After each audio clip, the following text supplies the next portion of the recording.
students, myself Rubina Chaudhary, and we are back with one more lectures of solutions. Student, in our previous lecture we have seen a capacity of a solute to dissolve in a solvent, and on that basis we have classified our solutions into three types. Saturated solution. In saturated solution, maximum amount of solute is dissolved. That means no more solute can be added in it. Whereas in undersaturated solution, there is a possibility to add more solute. That means less amount of solute are present. And lastly, we have seen supersaturated solution where excess amount of solute has been added, and that's why crystallization has already taken place. Okay students, so now in our lecture we are going to see what is solubility, and after discussing solubility we are also going to see what are the factors that affect solubility. Okay students, so let us start with solubility.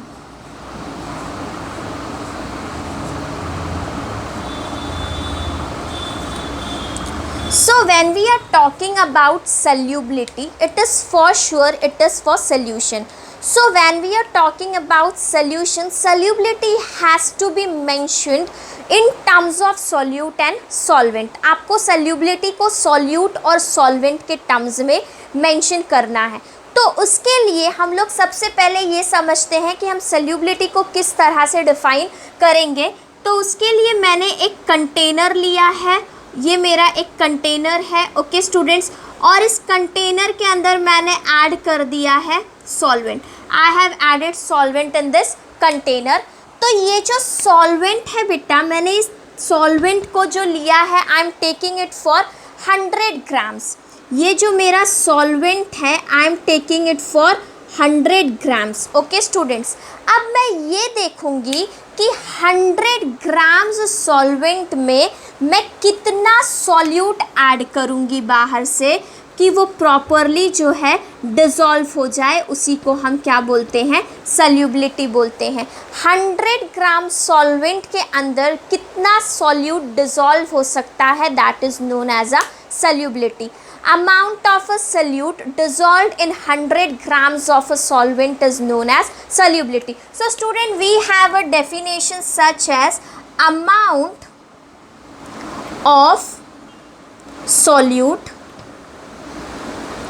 dissolved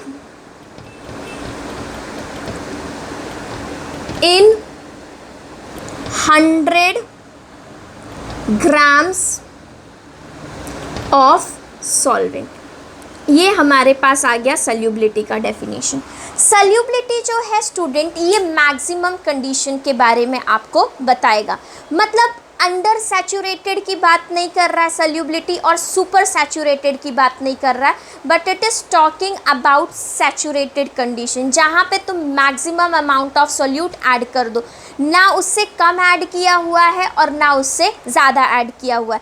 now we have to see students, जो solubility है it is for maximum concentration. जो हम लोग solubility की बात करेंगे, हमारा जो सॉल्युबिलिटी होगा ये मैक्सिमम कॉन्सेंट्रेशन के लिए होगा. We will take it for maximum concentration. That means इससे ज़्यादा सॉल्यूट आप यहाँ पे डिज़ोल्व नहीं कर सकते हो.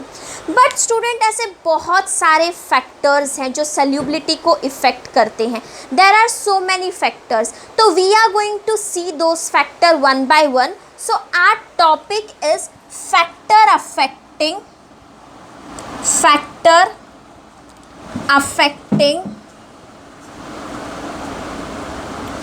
solubility of solute in solvent. ऐसे कौन से फैक्टर्स हैं जो सॉल्युबिलिटी को इफ़ेक्ट करेंगे सॉल्वेंट में, and that we are going to see right now. तो स्टूडेंट, जो हमारा सबसे पहला फैक्टर होगा ना, that is nature of a solvent या नेचर ऑफ अ सॉल्यूट. आपके सॉल्यूट का और सॉल्वेंट का नेचर कैसा है उसके बारे में हम बात करेंगे. जैसे कि हमने जब अपना प्रीवियस लेक्चर लिया था तो वहाँ पे हमने कुछ एग्जाम्पल्स देखे थे. Late us talk about that example. एक क्लासरूम था और एक क्लासरूम के अंदर 25 बेंच थे और उस 25 बेंच पे हर एक बेंच पे 2-2 बच्चे, दैट मीन्स टोटल 50 स्टूडेंट्स थे।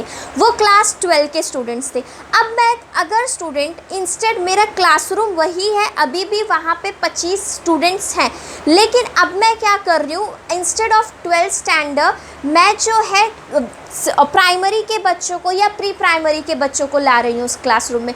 तो इनडायरेक्टली स्टूडेंट्स क्या होगा, जो बेंच की कैपेसिटी है बच्चों को, पहले जहाँ एक बेंच पे 2 बच्चे बैठ सकते थे, अब वो जब प्री प्राइमरी के बच्चे आ गए तो वो एक बेंच पे 2 से ज़्यादा 3-4 स्टूडेंट्स भी एडजस्ट हो रहे हैं। तो जैसे ही तुमने अपना सल्यूट चेंज किया, मतलब जैसे ही तुमने बच्चों को चेंज किया, वैसे ही तुम्हारे क्लासरूम की जो सल्यूबिलिटी है वो बदल गई। तो सबसे पहला फैक्टर जो सल्यूबिलिटी को इफेक्ट करता है student, that is nature of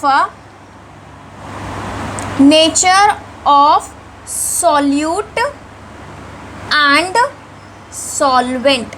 तुम्हारे सॉल्यूट और सॉल्वेंट का नेचर कैसा होगा, ये एक बहुत इंपॉर्टेंट फैक्टर है जो सल्यूबिलिटी को इफेक्ट करेगा।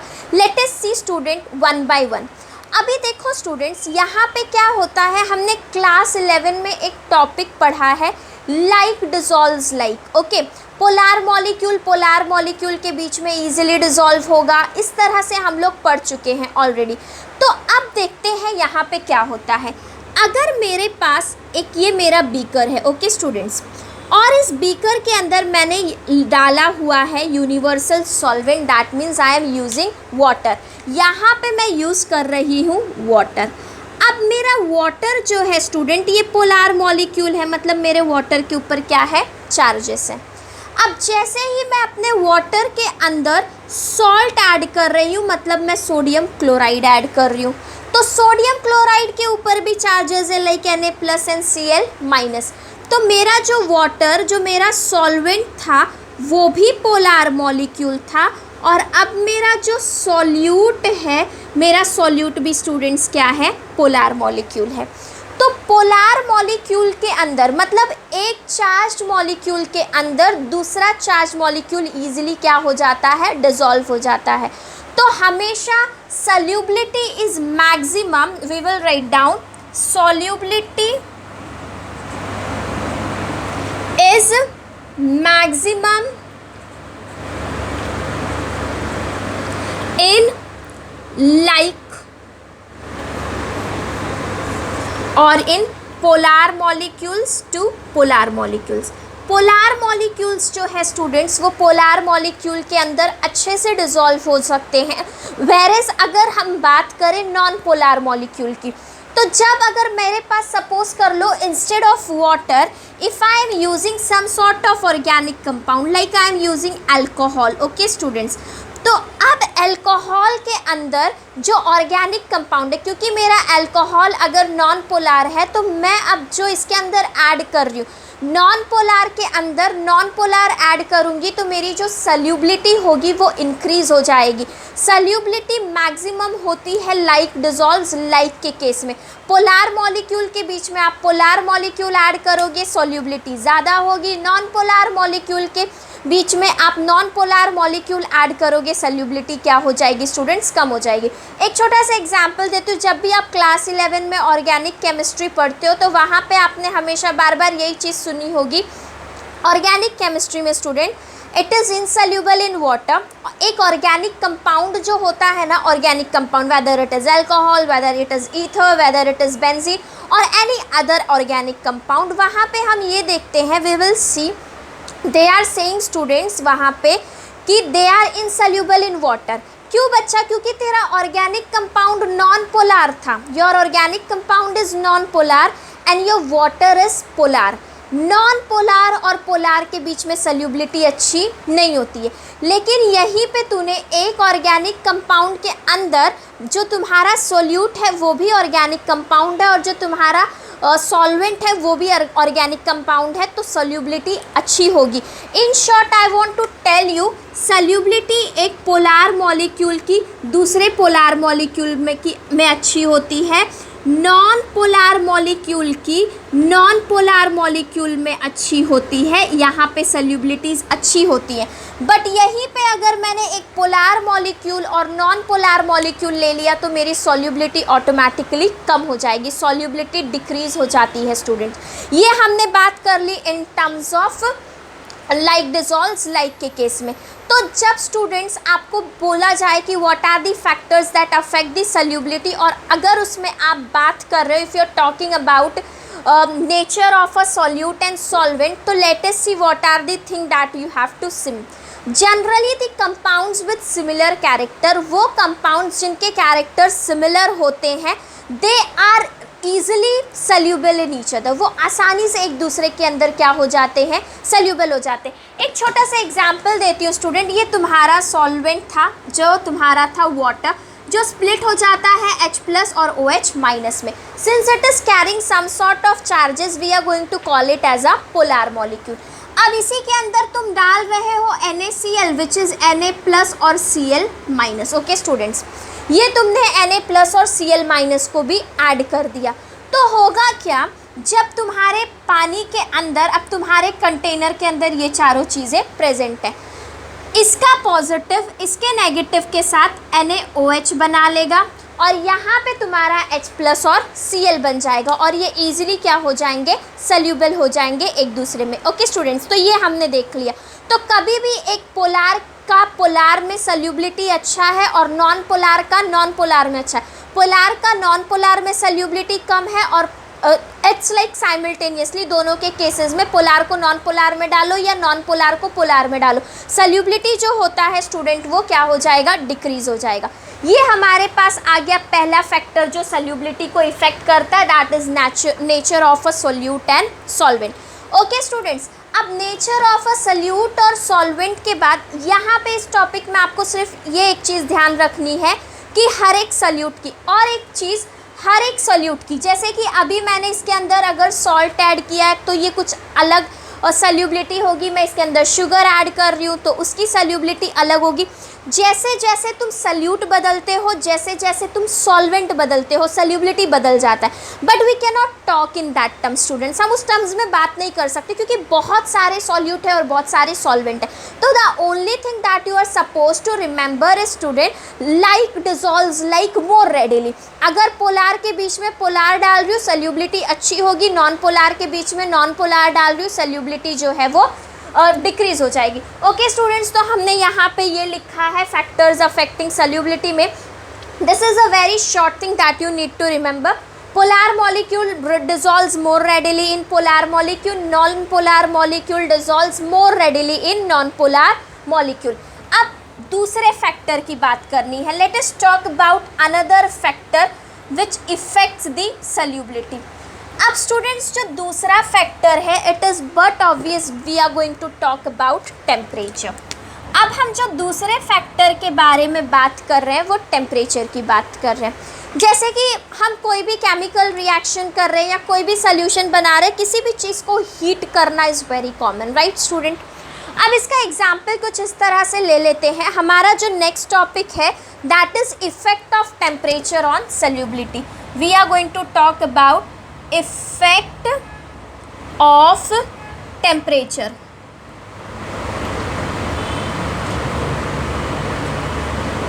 on solubility। टेम्परेचर का क्या इफेक्ट होता है सल्यूबिलिटी पे, let us see now. Usually students जब हम लोग इफेक्ट ऑफ अ टेम्परेचर की बात करते हैं तो we will take a very common example so that things become little bit clear. अब अगर मैंने एक ग्लास ऑफ वाटर लिया या मैंने 100 ग्राम्स ऑफ वाटर लिया है, उसमें मैंने 2 स्पून शुगर का ऐड किया, डिज़ोल्व किया, हो गया, 3 स्पून ऐड किया, हो गया, 4 स्पून ऐड किया, हो गया। लेकिन जब मैं 7th-8th स्पून पे पहुंची हूँ तो अब मेरा शुगर जो है वो डिज़ोल्व नहीं हो रहा है, राइट स्टूडेंट्स। तो इस केस में हमने क्या किया, शुगर को और जो शुगर वाटर का सिरप है उसको हीट किया और हीट करने के बाद और 10 स्पून ऑफ शुगर ऐड कर दिए, तो भी अब क्या हो रहा है, वो तुम्हारा शुगर जो है वो ईजिली डिज़ोल्व हो रहा है। यहाँ से समझ में ये आया फॉर नाउ कि टेम्परेचर जैसे ही तुमने बढ़ाया सल्यूबिलिटी बढ़ गई, ये होता है। लेकिन क्या ये हर केस में होता है? नहीं स्टूडेंट्स, ये हर केस में नहीं होता है। Let us see some another examples as well. बच्चा टेम्परेचर बढ़ाने पे तुम्हारा सल्यूबिलिटी बढ़ेगा, मतलब चीज़ें डिज़ोल्व होंगी या चीज़ें डिज़ोल्व नहीं होंगी, ये डिपेंड करता है तुम्हारा रिएक्शन कैसा है। तो हमने नेचर में दो तरह के रिएक्शंस के बारे में बात करी है। We have talked about endothermic reaction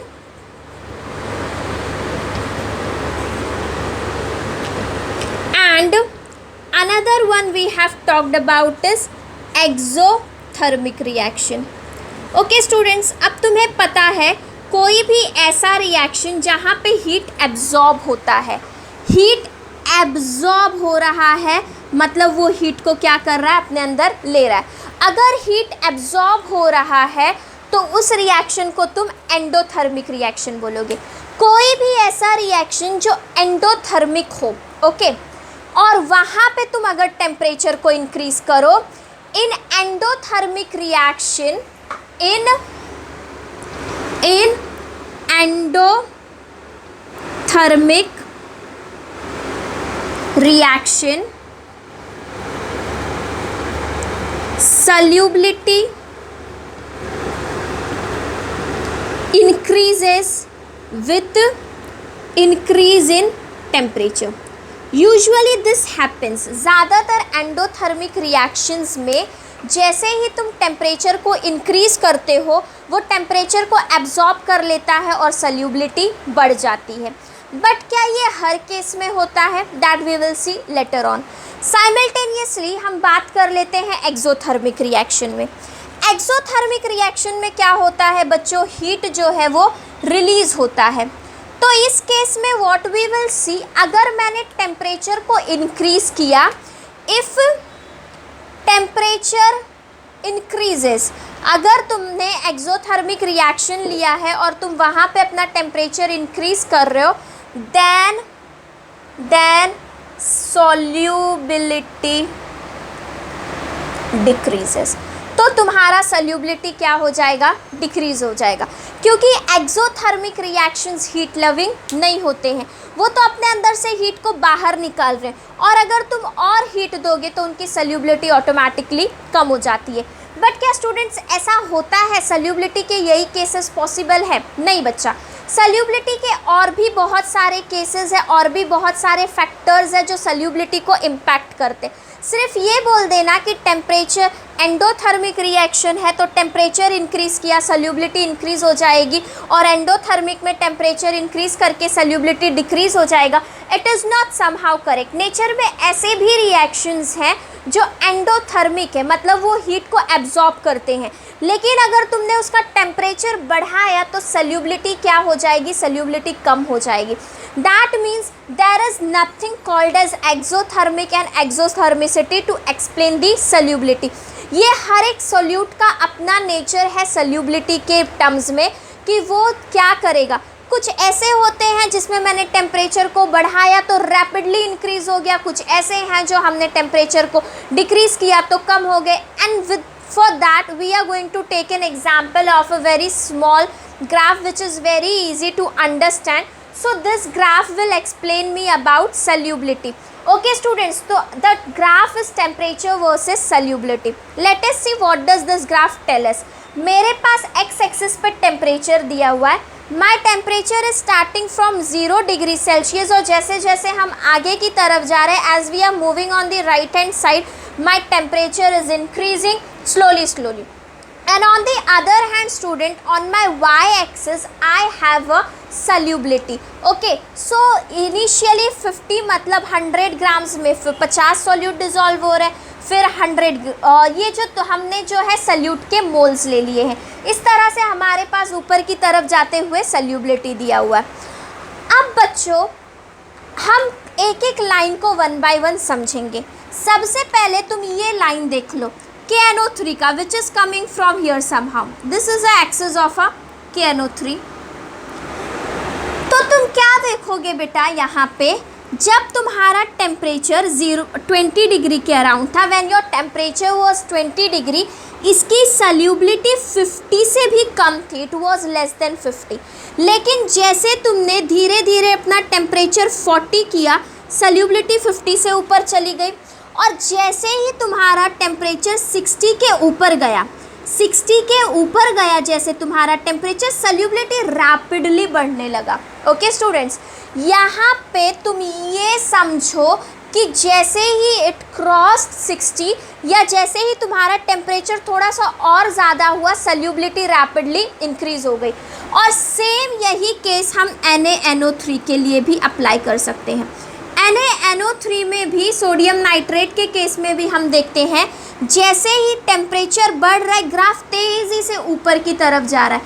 तो मेरे जो दोनों ये एक्सिस, ये और ये वाला जो मेरा KNO3 और NaNO3 क्या स्पेसिफाई कर रहे हैं, KNO3 और NaNO3 क्या स्पेसिफाई कर रहे हैं, इन KNO3 एंड NaNO3, KNO3 और NaNO3 में solubility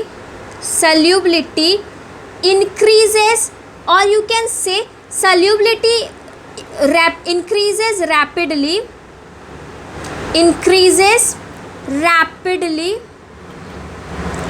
with increase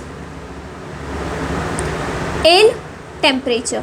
जैसे तुमने टेम्परेचर को बढ़ाया, तुम्हारा सल्यूबिलिटी जो है वो रैपिडली इंक्रीज़ हो गया। काफ़ी ज़्यादा कर्व देखने को मिला आपको ग्राफ में, ये तेज़ी से ऊपर की तरफ जो है आपका ग्राफ जो है स्टूडेंट्स मूव करने लगा। अब हम लोग बात करेंगे students, we are going to talk about KCl और NaCl के बारे में बात कर लेते हैं। तो जब मैं KCl और NaCl लेती हूँ तो मेरे ग्राफ में उतना रैपिड चेंज देखने को नहीं मिल रहा है, but it is going slightly upward, थोड़ा सा ऊपर की तरफ जा रहा है। लेकिन तो यहाँ पे अगर मैं NaCl एंड KCl, NaCl और KCl के स्टूडेंट्स में जब तुम टेम्परेचर बढ़ा रहे हो तो सल्यूबिलिटी स्लाइटली इंक्रीज़ हो रही है। मतलब पहले अगर ये 10 मोल्स डिज़ोल्व हो रहा था तो अब ये 15 या 16 मोल्स डिज़ोल्व होने लगेगा। It is a contradictory number, ऐसा कुछ नहीं है। तो यहाँ पे इस केस में ये पता चलता है जैसे टेम्परेचर बढ़ रहा है, solubility slightly increasing. Here you can write down solubility is slightly increasing with increase in temperature। जैसे तुम अपना टेम्परेचर बढ़ा रहे हो स्टूडेंट, सल्यूबिलिटी जो है वो स्लाइटली इंक्रीज हो रही है। This is what is given here. Now later on student, what we are going to see is a case of a KCl, that is potassium bromide। इसका जो ग्राफ आएगा स्टूडेंट वो बिल्कुल स्ट्रेट है। The nature of graph is completely straight. That means either you are increasing your temperature or you are decreasing your temperature. That is not going to affect the solubility of a solute. That means solubility remains unchanged with increase in temperature in KCl, and simultaneously that goes for NaBr. In KCl, solubility does not change with increase in temperature. Upper arrow is indicating students increase। Okay students, तो यहाँ पे हमने जो पहला factor के बारे में बात किया था वो nature of solute and solvent था। अब हमने जो दूसरे फैक्टर के बारे में बात किया है, that means we are talking about temperature. Students, हमने टेम्परेचर की बात की। अब जो हम लोग लास्टली बात करने वाले हैं, अब जो तुमने टेम्परेचर के केस में कुछ केसेस देखे, ज़्यादातर एंडोथर्मिक रिएक्शन में अगर तुम टेम्परेचर बढ़ाओ सल्यूबिलिटी इंक्रीज़ हो जाती है। एक्सोथर्मिक रिएक्शन में टेम्परेचर बढ़ाओ सल्यूबिलिटी डिक्रीज़ हो जाती है। बट ऐसा ही होगा इसकी कोई एश्योरिटी नहीं है। ऐसे भी रिएक्शंस हैं जो एंडोथर्मिक है और टेम्परेचर बढ़ाने पे सल्यूबिलिटी को डिक्रीज़ कर देते हैं, और same goes with exothermic reaction. तो हमने ग्राफ देखा और ग्राफ के बेसिस से हमने ये समझा कि सॉल्युबिलिटी हर एक सॉल्यूट पे डिपेंड करती है। हमने कुछ ऐसे सॉल्यूट देखे जिनका टेम्परेचर बढ़ाने से सॉल्युबिलिटी रैपिडली बढ़ गई, कुछ ऐसे देखे जिनका टेम्परेचर बढ़ाने से सॉल्युबिलिटी में कोई फ़र्क नहीं आया, और कुछ ऐसे ग्राफ देखे जिनका टेम्परेचर बढ़ाने से सॉल्युबिलिटी स्लाइटली चेंज हुई है। तो it is completely on to particular solute की टेम्परेचर का क्या इम्पैक्ट पड़ने वाला है। ओके स्टूडेंट्स, तो हमने ये दूसरा फैक्टर देख लिया। अब हम लोग जो स्टूडेंट नेक्स्ट फैक्टर के बारे में बात करेंगे, that is effect of pressure on solubility.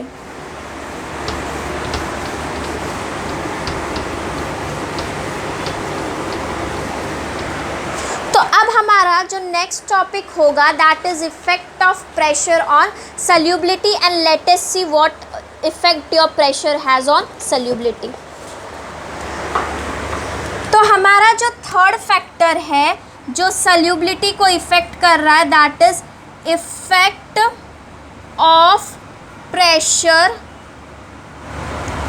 On solubility. Effect of pressure on solubility. Okay students, तो सबसे पहले लेट मी टेल यू, अगर तुम्हारा सॉल्यूट सॉलिड है या लिक्विड है तो प्रेशर का कोई इफेक्ट नहीं होगा, बिकॉज सॉलिड और लिक्विड में जो प्रेशर होता है वो एकदम निग्लेजिबल होता है। सॉलिड में तो ना के बराबर होता है, इट इज़ इनकम्प्रेसिबल, तुम कितना भी प्रेशर बढ़ा लो your solid is not going to change. Whereas liquid में it has a very slight increase which is like almost negligible. So when I am talking about effect of pressure on solubility, I will write down solid and liquid. Solid and liquid has no change with change in pressure. अगर तुम pressure को बदल भी रहे हो तो तुम्हारे solid और लिक्विड पे इसका कोई भी फ़र्क नहीं पड़ेगा, इसका कोई इम्पैक्ट नहीं आएगा। On the other hand side student, अब हमने बात करनी है इन टर्म्स ऑफ गैस के बारे में बात करेंगे। तो जब गैस की सॉल्युबिलिटी को एक्सप्लेन करने की बारी आई तो हमें एक लॉ दिया गया था हेनरी के through which explain the solubility of a gas in a liquid. Student, I am going to talk about solubility of gas, वो भी कहाँ पे, इन लिक्विड के अंदर गैस की सॉल्युबिलिटी कैसी होगी। And this is in short known as a Henry's law. Exam में ये लॉ आपको कभी कभी 2 मार्क्स के लिए पूछा जाता है, and it is very simple, and let us see what does this law states that. अभी हेनरी ने ना इसको एक्सप्लेन करने के लिए स्टूडेंट्स तुमको कुछ एक्सप्लेन करने के लिए बताया गया था। Let us see how is explaining. उसने 2 क्लोज कंटेनर लिए और you can take it as a flask. Okay, ये मेरा पहला और दूसरी तरफ ये मेरा दूसरा, और with the help of this flask he is trying to explain you कि अगर प्रेशर बढ़ाओगे तो सॉल्युबिलिटी का क्या इफेक्ट होगा। ये मेरे पास दोनों चीज़ें आ गई। Now this flask is filled with liquid, इसके अंदर क्या है, हमारे पास लिक्विड है, और यहाँ पे भी बेटा क्या है, यहाँ पे भी लिक्विड है।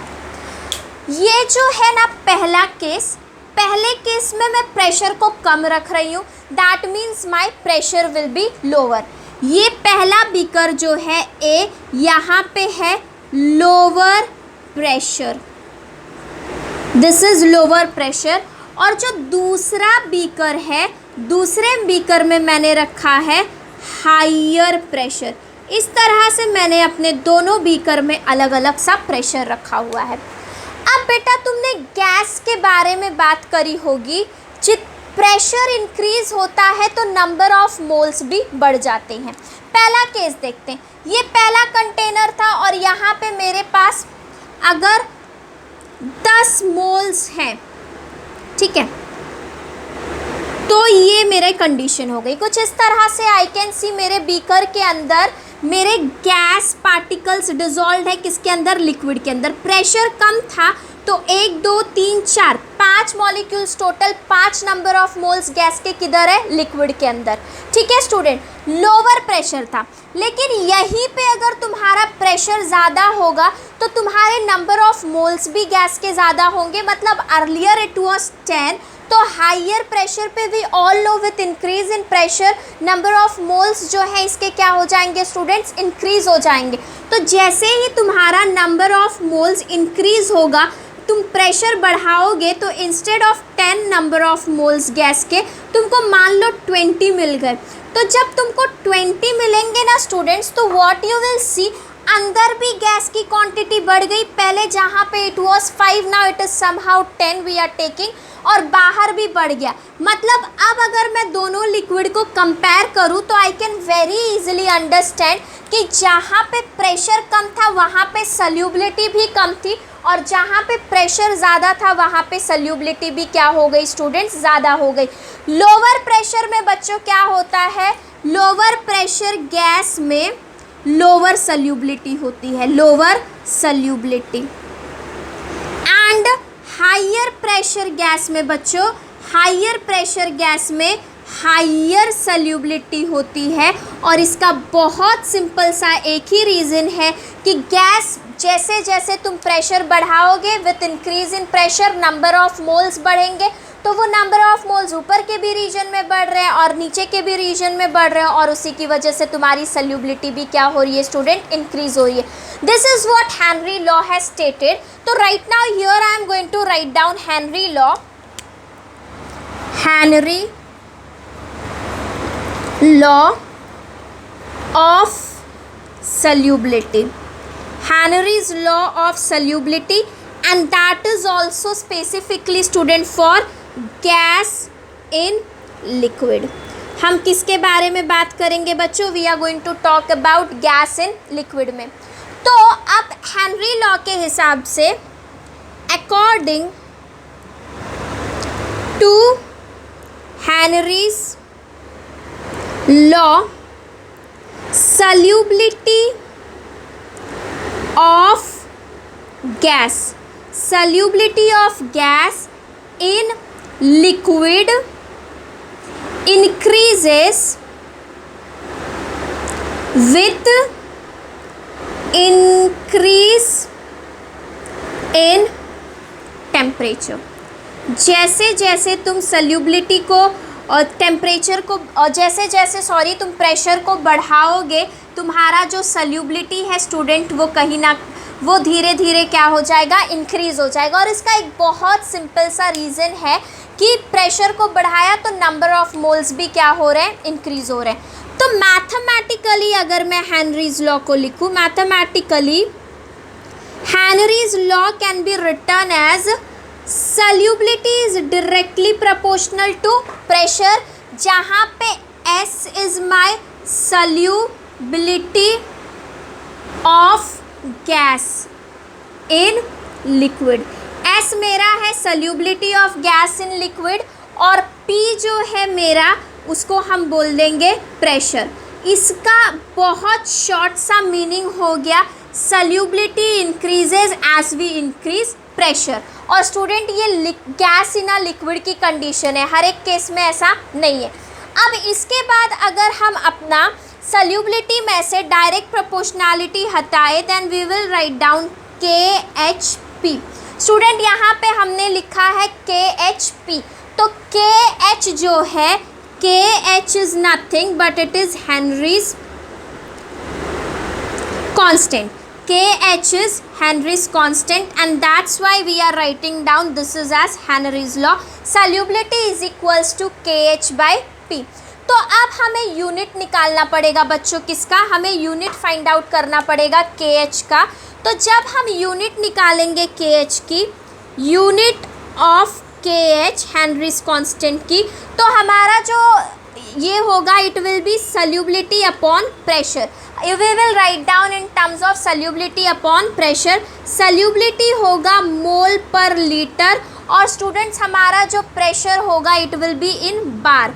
हम प्रेशर को बच्चों किस में मेजर कर रहे हैं, बार में मेजर कर रहे हैं। तो इन दैट टर्म अगर हम इसका यूनिट निकाले KH का, दैट इज मोल पर लीटर बार, और ये हमारा यूनिट हो गया स्टूडेंट्स किसके लिए, unit of KH, that means unit of Henry's law.